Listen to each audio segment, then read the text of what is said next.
हम समझते हैं कि शायद अल्लाह हमसे नाराज है या ये कि हमारी किस्मत खराब है, लेकिन हकीकत इससे बहुत मुख्तलिफ है। बुरा वक्त हमें तोड़ने नहीं आता, बुरा वक्त हमें बनाने आता है। ये वो वक्त होता है जब अल्लाह हमें एक नए मकाम, एक नई सोच और एक नई जिंदगी के लिए तैयार कर रहा होता है। सोचे हजरत यूसुफ अगर कुएं में न डाले जाते, जेल न जाते तो बादशाह कैसे बनते। हजरत मूसा अलैहिस्सलाम अगर फिरौन के जुल्म से न गुजरते तो कौम की रहनुमाई कैसे करते। आजमाइशें उन पर आती हैं जो अल्लाह के नजदीक अहम होते हैं। बुरा वक्त दरअसल सिग्नल होता है कि अल्लाह आपके लिए बड़ी ड्यूटी लिख रहा है। दोस्तों, बुरा वक्त एक अल्ट्रासाउंड होता है। ये हमें बता देता है कि कौन साथ है और कौन सिर्फ फायदे के लिए था। खुशी में सब दोस्त होते हैं, लेकिन बुरा वक्त असल चेहरे दिखा देता है।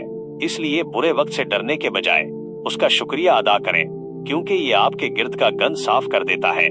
सच बताएं, हम कब रोते हुए अल्लाह को पुकारते हैं? हम कब सजदे में देर तक पड़े रहते हैं?